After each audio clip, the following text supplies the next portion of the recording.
Well, good morning, church family. I hope that you're all doing well and continuing to stay safe. Things look a little bit different this morning, and I do apologize for that. We haven't had to have one of these online sermons in quite a while now, at least a few months.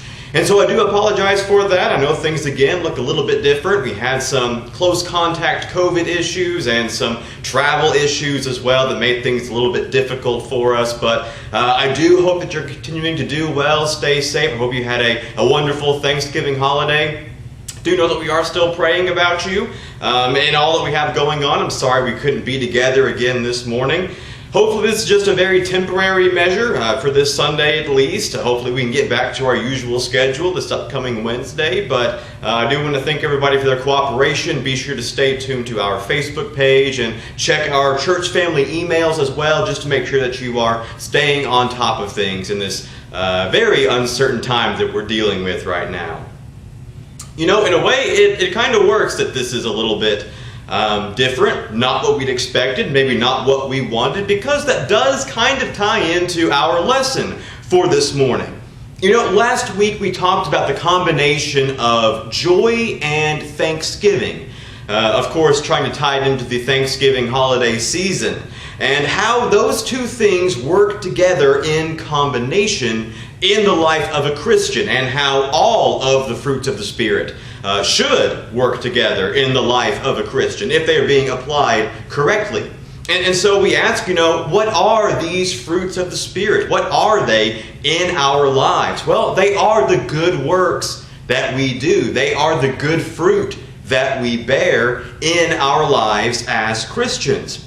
You know, they're not done because we are trying to justify ourselves in the eyes of God. We're not trying to do enough good works to check off enough boxes to earn our way into heaven. No, we do these good works, these fruits of the Spirit. We bear these good fruits because we are thankful for what Jesus has done in our lives, and that is He justified us through His work, not ours. We can't do enough good works to earn our way into heaven, but Jesus did it for us. And because of that, we are thankful. And we show that joy and thankfulness in our lives by bearing good fruits, by doing good works. We recognize what Jesus has done for us. And that thankfulness in what Jesus did leads us to joy, to have joy in our lives. And then that joy promotes those good works and brings them forth in our life. Because if we are joyful, we're going to want to show that. You know, if you're joyful about something, you want to make that known. And that's made known in the life of a Christian through those good works. And then that leads to thankfulness in others as we do good works for them. And then they are joyful because of it. And then they go on to do good works. And so on and so on, the cycle goes. That beautiful cycle that God has orchestrated in our lives. And last week it can be argued that we talked about the easy part. You know, finding the thankfulness in joy when times are going well in our lives. But, you know, it's not as easy to be joyful and thankful when things are not going so well in our lives. In fact, when things are bad. You know, this past week, we as a nation celebrated the holiday of Thanksgiving, a time when we take time, set aside time to recognize and be thankful for what we have in our lives. And I'm willing to bet that many of our Thanksgivings probably didn't look like they usually do in past years. I know mine for certain didn't. In fact, that's why we're here doing our Sunday morning worship this way. But despite all of that, despite all the differences and the uncertainties and maybe unpleasantries that came along with having to make some sacrifices or not doing things on Thanksgiving the way that we might have hoped and expected them to, I hope and I pray that we were still thankful for what we have, that we still took time to be thankful for all that God has given to us in our lives. Even when things aren't going our way, even when things are different or not what we had hoped that they might be, or when things are downright bad or even hard and difficult to cope with in our lives. I hope that we were still thankful for what we had been given. Now, of course, you might be thinking to yourself as I'm talking about all of this this morning. Well, of course it's easier to be joyful when things are good, when things are going well in our lives. You know, we're humans. We're not perfect. We're going to mess up. We're going to grumble and we're going to complain when things don't go the way we wanted, you know.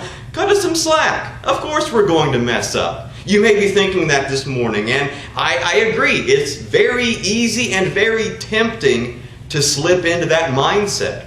You know, a sin doesn't stop being a sin just because you're the only one who knows about it or deals with it. You know, that is a struggle that I face often. It's a struggle that threatens my relationship with God, this negative, grumpy mindset that I can easily slip into. And it's in fact one that I slip into far too often, and I need to work on that.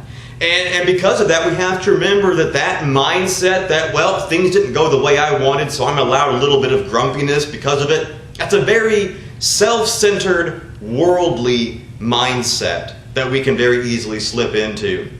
It's a very self-defeating mindset. And to be frank, it misses the entire purpose of why God has given us joy in our lives. Again, last week we talked about the difference between happiness and joy. How those are two very different things. How joy and happiness are not and should not be used interchangeably. You know, joy is not happiness. Happiness is an emotion, a feeling based on your circumstances. It comes and goes with the wind. It is flimsy. You know, what makes me happy today might not make me happy tomorrow. But joy is a sturdy attitude.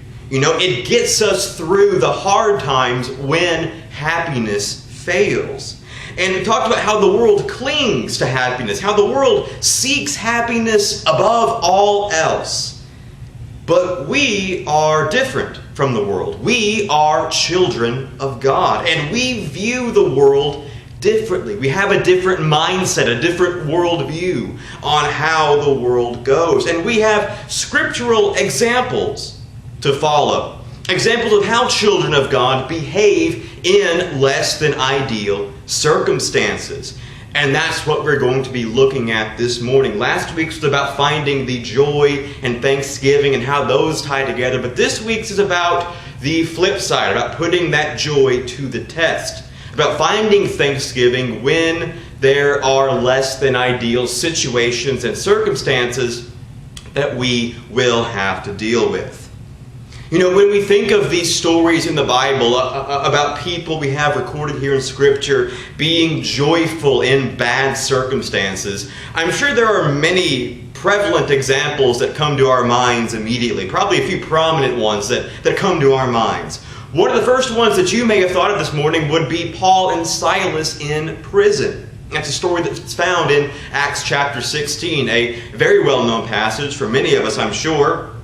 Paul and Silas are in Philippi doing what they're supposed to be doing, preaching and teaching the Word of God to the people in that area. And while they are there, Paul frees a slave girl who was possessed by a spirit. And the slave girl was being used by her masters to perform acts of divination, to tell people's fortunes, and basically just make money off of her. She was their business. And so when Paul freed her from that spirit, well, there goes their business. Those two men weren't very happy about it, so they had Paul and Silas taken to the magistrates of that area. Again, this was a Roman-ruled area. There was not a very Jewish-friendly place. And so the magistrates decided to throw Paul and Silas in prison for what they'd done to these two men's business.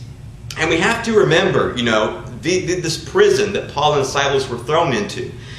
These ancient Roman prisons were not like the prisons that we are familiar with today. They're not like our modern prisons. You know, there's no bunk beds, no cots, no toilets, no toiletries. There's no 3 square meals a day.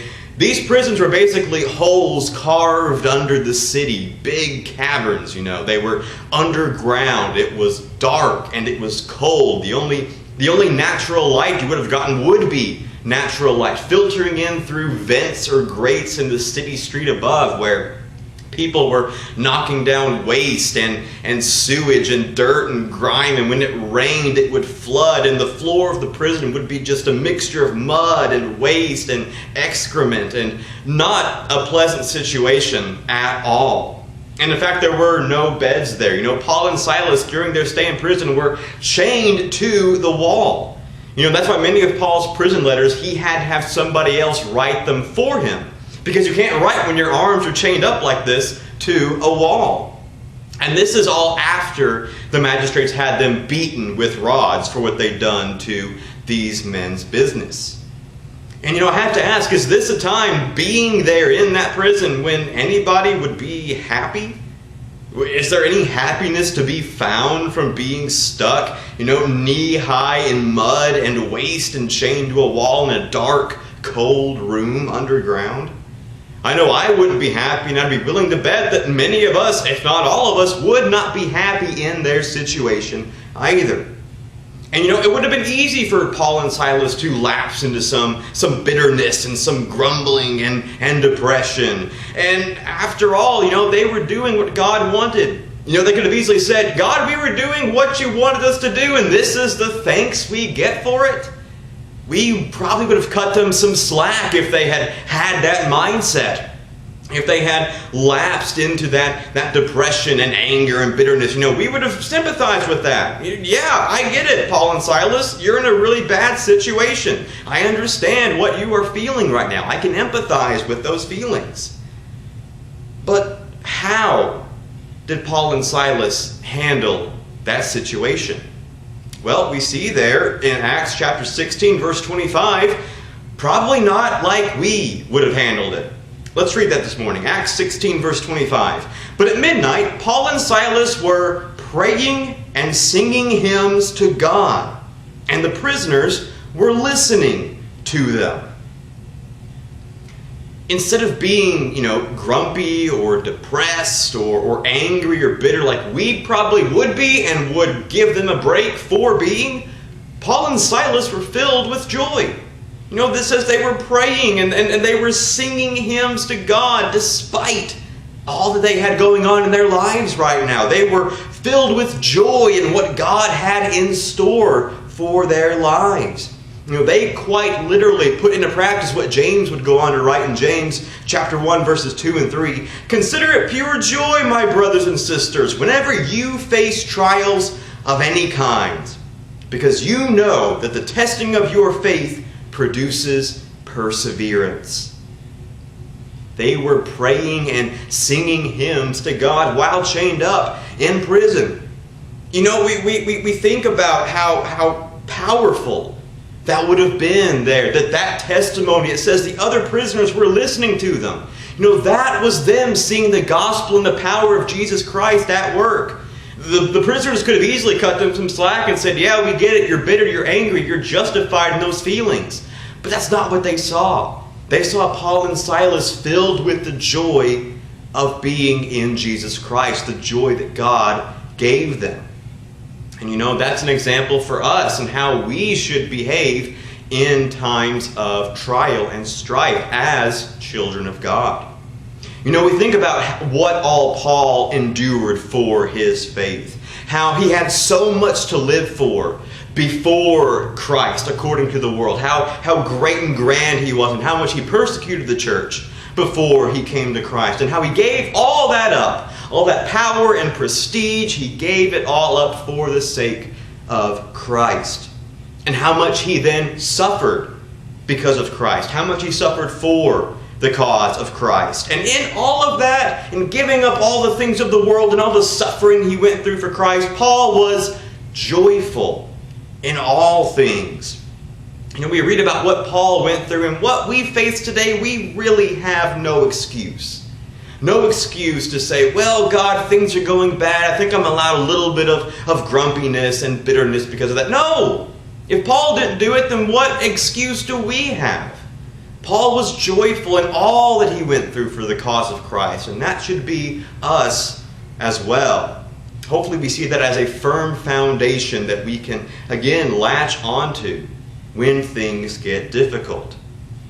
If Paul and Silas is one of the more well-known examples of people being joyful in times of difficulty in Scripture, I believe that Nehemiah's account of Israel returning to Jerusalem to rebuild the wall would be a lesser-known account of that, of people being joyful in trying situations. This specific account is found in Nehemiah chapter 12.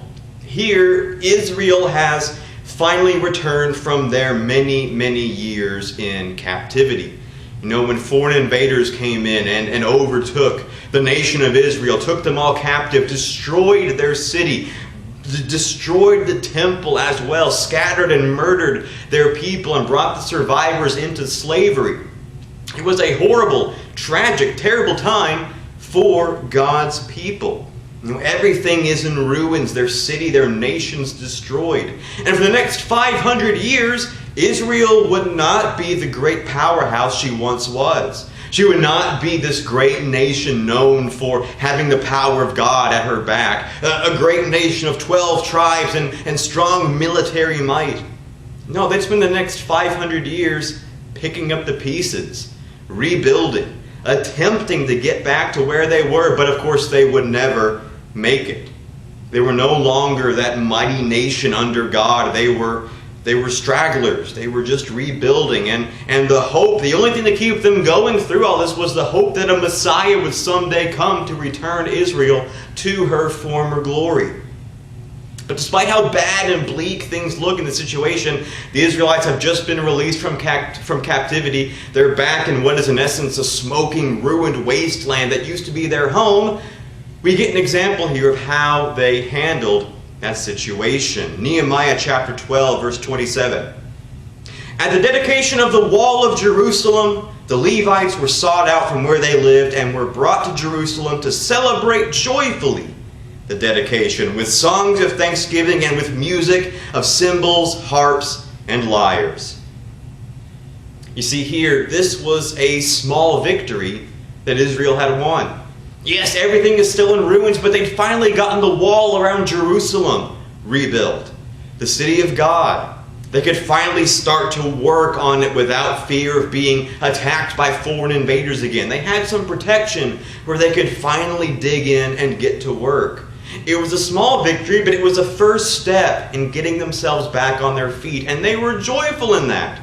Everything else was gone and destroyed. Everybody else was killed or gone, but they still found joy in what they had.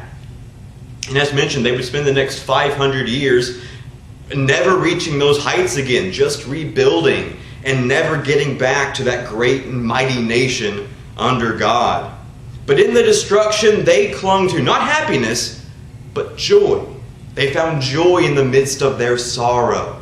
And knowing that the promise God made to them again, a Messiah would come and fulfill all of this and bring Israel back.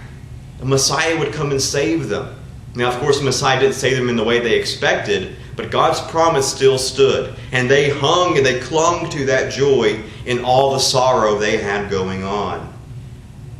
And so this morning we've looked at a couple of examples of people finding joy in sorrowful times in Scripture. One's fairly well known, I believe, that being Paul and Silas in prison. The other, maybe not so well known, maybe it is known, that being Nehemiah's rededication of the wall around Jerusalem there in Nehemiah. But I personally believe that the greatest story of finding joy in times of sorrow, finding thanksgiving in times of sorrow, starts in the book of Genesis, Genesis chapter 37. This is the story of Joseph.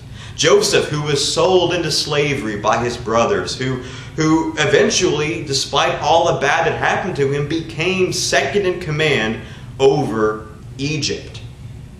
You know, we think about all that happened to Joseph in his story there in the book of Genesis. He was betrayed by his own brothers. He was thrown into a pit and sold to slaves off on the slave trade market. And his brothers then lied about his fate to his father to crush his father's hopes that he would not be able to go out and look for Joseph.